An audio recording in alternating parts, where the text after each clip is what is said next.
Programme ta pensée avec Daniel Grégoire.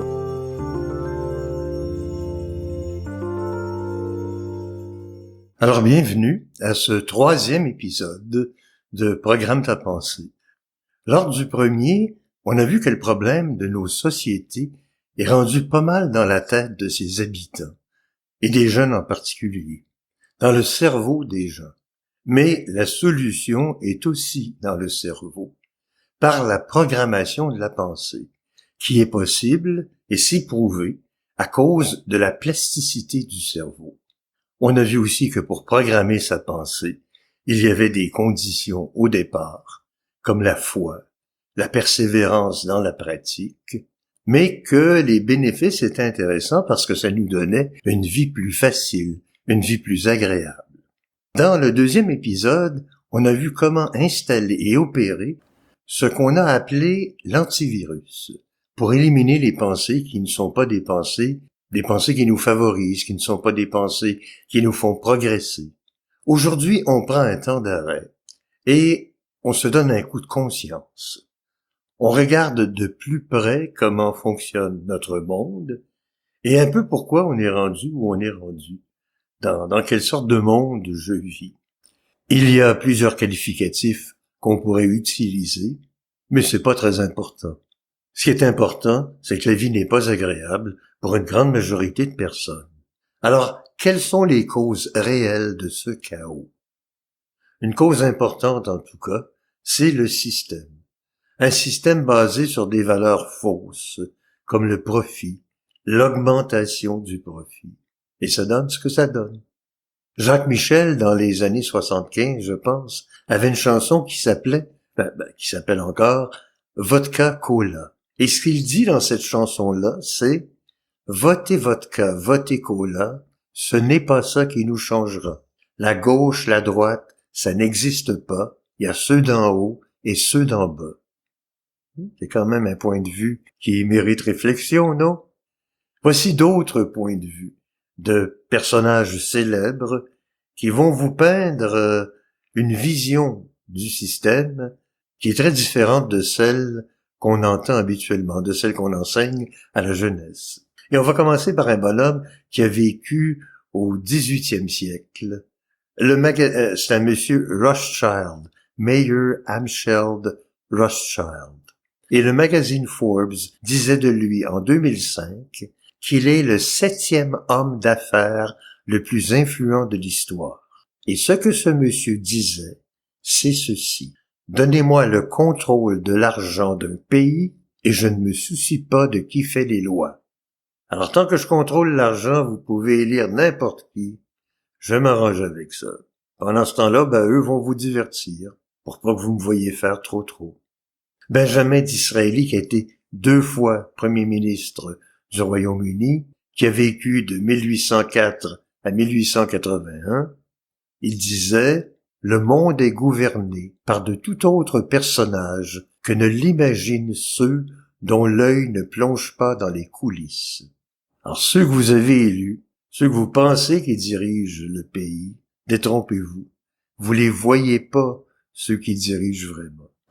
Theodore Roosevelt aurait dit dans une de ses campagnes électorales, « Derrière le gouvernement visible siège un gouvernement invisible, qui ne doit pas fidélité au peuple et ne se reconnaît aucune responsabilité. Anéantir ce gouvernement invisible, détruire le lien impie qui relie les affaires corrompues avec la politique elle-même corrompue, tel est le devoir de l'homme d'État. » Henry Ford, le père de la fameuse production à la chaîne, le père du Ford, sait bien que la population ne comprenne pas notre système monétaire et bancaire, parce que si elle le comprenait, je pense qu'il y aurait une révolution avant demain matin. Quelqu'un qui est un peu plus près de nous, Claude Bélan, du Mouvement des Jardins, qui a dirigé pendant plusieurs années le Mouvement des Jardins, disait « Le monde capitaliste s'est drôlement fait, alors qu'on intègre et accepte depuis des décennies le fait qu'il y a une récession aux 7 ans environ. Faut-il le rappeler, une récession crée du chômage et de l'angoisse pour bien des familles. Et c'est un peu soft comme description. Ça crée aussi des divorces, des maladies, des suicides. C'est pas des très bonnes périodes pour la société. Mais attention, je n'ai rien de mieux à proposer. Et ceux qui ont voulu proposer le bonheur au peuple, il y a eu la Révolution française, qui a quand même coûté plus d'250 000 de vies à travers la famine et les guerres de cette période-là. Près de 15 000 têtes sous la guillotine. Remarquez, l'issue a été une amélioration sociale, en liberté, égalité, fraternité. Mais les Anglais ont eu le même résultat, et sans toute cette perte de vie et d'énergie. Les Russes, qui ont remplacé le tsar par le Parti communiste, ça a mené au goulag, des famines, des purges. La purge de Staline, vers la fin des années 30, 700 000 morts. Les historiens s'entendent sur une fourchette de 65 à 93 millions de victimes des partis communistes sur la planète. La révolution iranienne, 20 000 opposants exécutés dans les 10 premières années.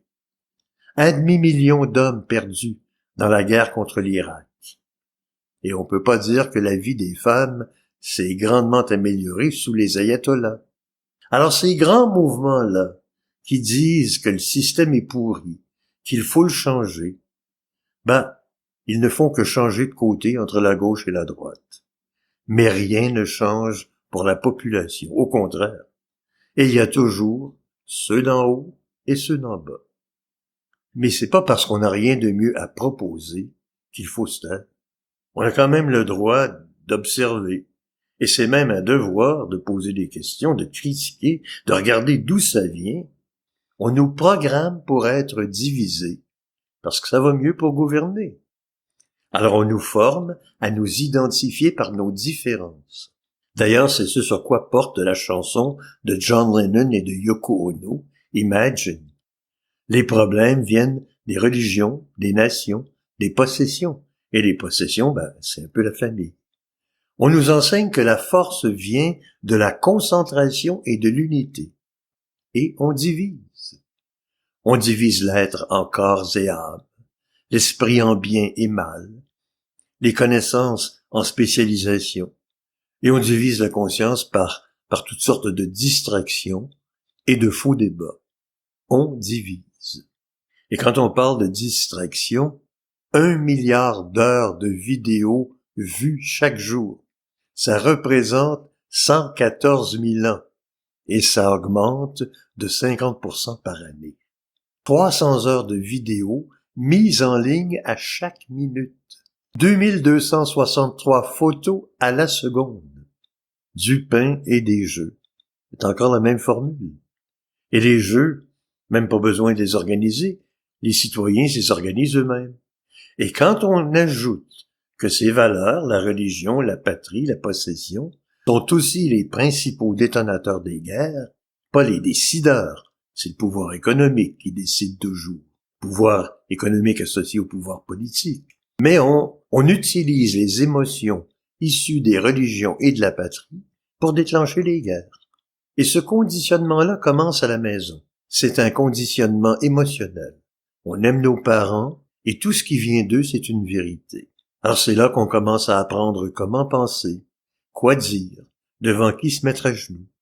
Ça continue à l'école avec un conditionnement plus rationnel. Mais c'est la même chose au point de vue des valeurs. En plus, par exemple, on développe un langage commun. À l'avenir, on va pouvoir parler des mêmes choses avec les mêmes mots. Il y a un célèbre Britannique qui s'appelle Sir Ken Robinson, qui est un spécialiste en éducation culturelle, qui parle de l'école comme d'un modèle copié sur l'usine, sur l'industrie, basé sur la conformité, basé sur la production à la chaîne. Alors, ce type d'école-là a des effets très négatifs sur la créativité. On prend l'exemple de la pensée divergente. Il y a une étude là-dessus. Ce n'est pas de la créativité, mais ça en prend quand même. La pensée divergente, c'est qu'il y a plusieurs façons de voir une question, Donc, il y a plusieurs réponses possibles. Voici un exemple facile. Quelqu'un qui est sur un bateau voit un couvercle de piano flotter un peu plus loin, mais ça peut être un radeau pour cette personne-là. Je vous montre un trombone. On sait tous que c'est pour tenir des feuilles ensemble, mais ça pourrait aussi tenir des cheveux ensemble et servir de barrette. Si on le déplie, ça peut servir de cure-pipe. Si on le plie autrement, ça peut servir d'hameçon. Alors la pensée divergente, quand on teste des enfants au niveau de la maternelle, 98% ont des scores de génie. 5 ans plus tard, c'est réduit à 50%, et après un autre 5 ans, il n'y en a que 13% qui conservent des scores comme ceux-là. Pourtant, nous dit Einstein, devant les problèmes du monde moderne, la créativité est au moins aussi importante que l'instruction. Ce n'est pas avec la façon de penser qui a créé les problèmes qu'on va les résoudre. Et Krishnamurti, lui, nous dit que les gouvernements veulent des technocrates efficaces et non des humains, parce que les humains peuvent devenir dangereux pour les gouvernements et les religions établies.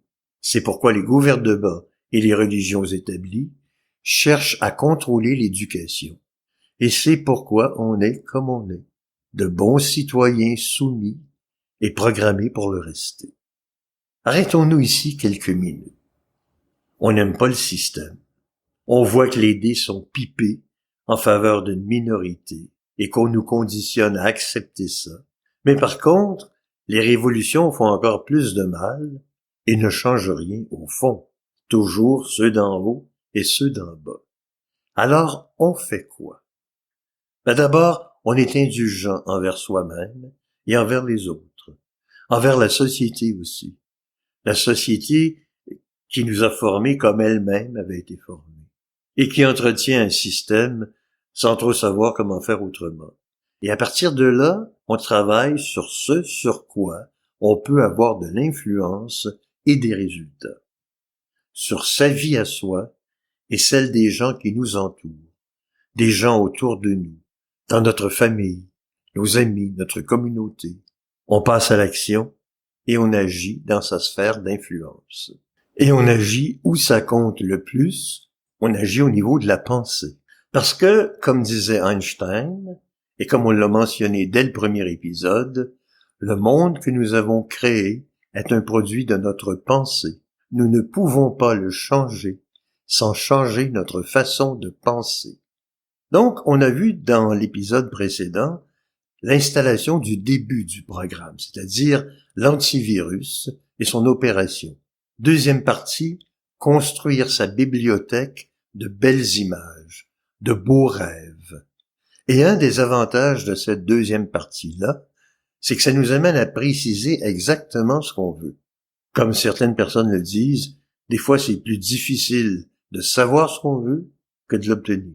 Or, on définit ce qu'on veut, on définit les images qu'on veut utiliser pour l'obtenir, on améliore les images au fil du temps, on les multiplie jusqu'à ce que ça se matérialise. Savoir ce qu'on veut, en visualiser les images et faire sa vie quotidienne avec la foi que ça va se matérialiser. C'est scientifique tout ça, à la condition d'y croire. Toujours la foi. Et beaucoup de pratique. On dit c'est scientifique juste en passant comme ça. C'est pas parce qu'on ne connaît pas une science qu'elle n'existe pas, avec ses propres règles. On pensait tout connaître en physique quand Einstein est arrivé avec sa théorie de la relativité, et qu'il s'est lui-même, un peu plus tard, trouvé confronté à la physique quantique, et encore une fois, de nouvelles règles, ses propres règles. Un dernier élément pour montrer l'importance des belles images. Je vous parle d'un médecin, d'un chirurgien esthétique. Et il recevait ses clients après l'opération, naturellement. Un bonhomme arrivait, puis, waouh, si j'ai bien réussi. Mais la personne n'avait pas changé. Elle était aussi renfermée, aussi triste, aussi peu de ressort qu'avant. Et un autre patient arrivait, et en le voyant, ouf, Pas tellement bien réussi cette fois-ci, mais la personne était complètement transformée. Dirigeait son club social, avait entrepris un nouveau travail, des nouveaux passe-temps. Une personne radicalement transformée. Alors il en est arrivé, à force d'observation, de réflexion, d'études, de lecture, à une méthode, à une théorie. Et la théorie, c'est la suivante. La vie que tu mènes n'est pas le résultat de ce que tu es, elle est le résultat de la façon dont tu te vois. Elle est le résultat de l'image que tu as de toi.